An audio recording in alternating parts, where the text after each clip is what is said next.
Hallelujah, glory. सुंदर दिन।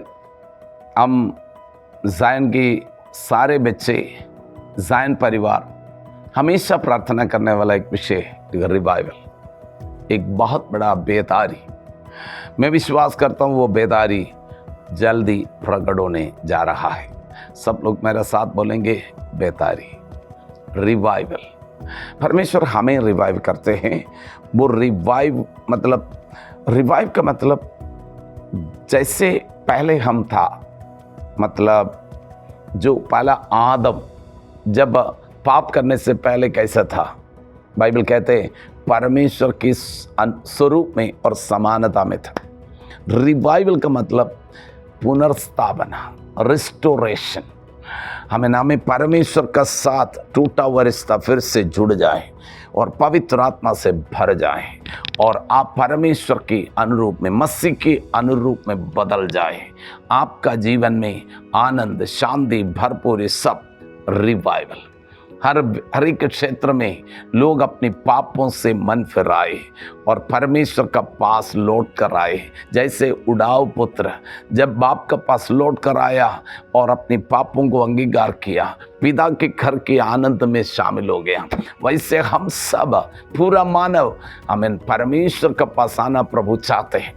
तो रिवाइवल का मतलब मेरा जीवन का सिर्फ नहीं, थ्रू माई लाइफ, मेरा जीवन के द्वारा हमारा देश के अंदर सब लोग उस सृजनहार का पास लौट कर आए, उस सच्चा खुदा का पास लौट कर आए। हमारे प्रार्थना यही है, लोग अपनी बुरी चाल चलन से मन फिराए, अपनी गंदी आदतों से मन फिराए। ये सब बातें होना बहुत ज़रूरी है। उसके लिए हम प्रतिदिन प्रार्थना करना है। हमारा उद्धार में हम आनंदित है, प्रभु को धन्यवाद करते हैं, लेकिन प्रभु को बोलना है, प्रभु मेरा उद्धार आमीन बहुत लोगों के लिए आशीष का कारण बने।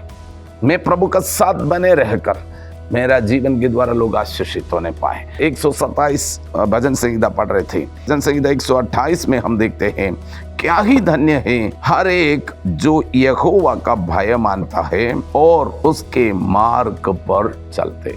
परमेश्वर का भय मानने वाला, The fear of the Lord is the beginning of history. Bible कहते हैं परमेश्वर का भय मानना बुद्धि का आरंभ है।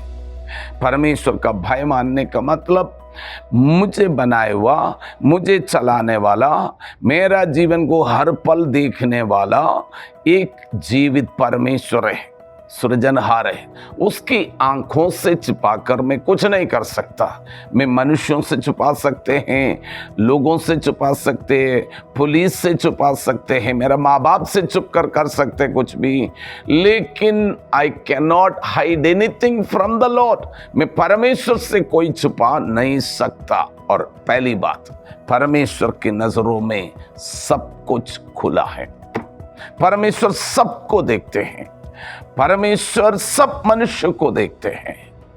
और परमेश्वर का वचन में लिखा है, जो जो कार्य करते हैं उसके अनुसार उसको प्रतिफल भी मिलते हैं। बुराई करेगा तो बुराई काटेगा, भलाई करेगा तो भलाई काटेगा। तो हमें समझना है, आप परमेश्वर है, गॉड इज एक्सिस्ट, परमेश्वर है, पूरा यूनिवर्स को बनाए हुआ परमेश्वर है। उस परमेश्वर से मैं कहीं छुप नहीं सकता उसकी नजरों में। तो इसलिए पुराना नियम में पोतीफर का पत्नी जोसेफ का साथ एक रिश्ता गलत संबंध करने के लिए कोशिश करते, तब जोसेफ बोलते हैं, मैं परमेश्वर के विरोध में और मेरा मालिक विरोध में पाप नहीं करते। हमें वो स्त्री बोलने वाला शब्द हमें सुनना है। पोतीफर की पत्नी वो बोलते हैं, घर पे कोई नहीं है, आओ हम पाप करें। तो आपको समझना है, वो पोतीफर का पत्नी का परमेश्वर का भय नहीं है, इसलिए बोला है आओ हम पाप करें। लेकिन पोतीफर के अंदर परमेश्वर का भय है। उनको मालूम है there is a living God, एक सच्चा खुदा है, वो मुझे देख रहा है। चाहे घर पे कोई नहीं है, लेकिन मेरा परमेश्वर से मैं छुप नहीं सकता। और आपको मालूम है, वो परमेश्वर के वचन के अनुसार बाइबल में लिखा हुआ है व्यभिचार नहीं करना, चोरी नहीं करना, हत्या नहीं करना, और ये सारी बातें जोसेफ के अंदर है, वचन है। बाइबल कहते हैं उसके मार्ग पर वो चलता है, धन्य है। परमेश्वर के मार्ग पर परमेश्वर जोसेफ के लिए जो तैयार, जोसेफ के रास्ता इतना आसान नहीं था, कठिन था। भाई लोग उनको कुएं में डाला, फिर व्यापारियों को भेजा है, मिस्र की व्यापारियों को भेजा है, बहुत सारी बातें उनके जीवन में, लेकिन सब जगह वो परमेश्वर की मार्ग पर चलने की कोशिश करते थे। उनके जीवन में टेस्ट आया, पोतीफर की पत्नी उनके साथ पाप करने की कोशिश किया, लेकिन परमेश्वर का भय उनको बचाया और वो निर्णय ले लिया, चाहे परिस्थिति मेरे लिए पाप करने के लिए अनुकूल है, लेकिन मैं नहीं करूंगा, मैं परमेश्वर के मार्ग पर चलना चाहता हूँ, परमेश्वर मेरे से ये नहीं चाहते। और उसके क्या है, उसका नतीजा उनको जेल में जाना पड़ा। तुरंत उसके जीवन में कुछ नहीं, लेकिन जेल में भी वो विश्वास योग्य रहा। आपको मालूम है, परमेश्वर ने उसको लेके चलते चलते आमीन उस मिस्र देश का अधिपति फिरौन उसका जीवन में बोलते हैं, इस देश की सब चीजों पर आप अधिपति है, मैं सिर्फ इस कुर्सी में बैठेंगे, लेकिन आप अधिपति हैं। परमेश्वर उसको बढ़ाया। रास्ता कठिन था, मुश्किल था, बहुत संघर्ष आया, लोगों ने उसको ठुकराया। मैं आपसे बोलना चाहता हूं, आपका जीवन में परमेश्वर के वचन पर, परमेश्वर के मार्ग पर चलने के समय कठिनाई आते हैं, लोग आपको सताते हैं, मुश्किल परिस्थिति आते हैं, डरना नहीं।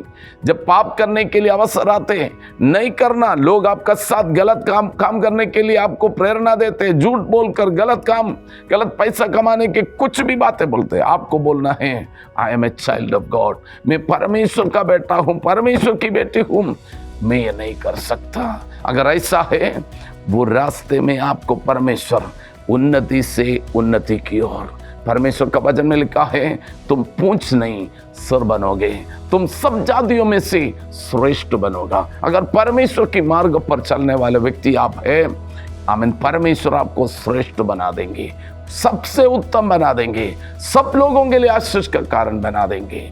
आपका जीवन में ऐसा होने दे, यही मेरा प्रार्थना है। आइए हम मिलकर प्रार्थना करें। पिता परमेश्वर, आपका वचन सच्चा है।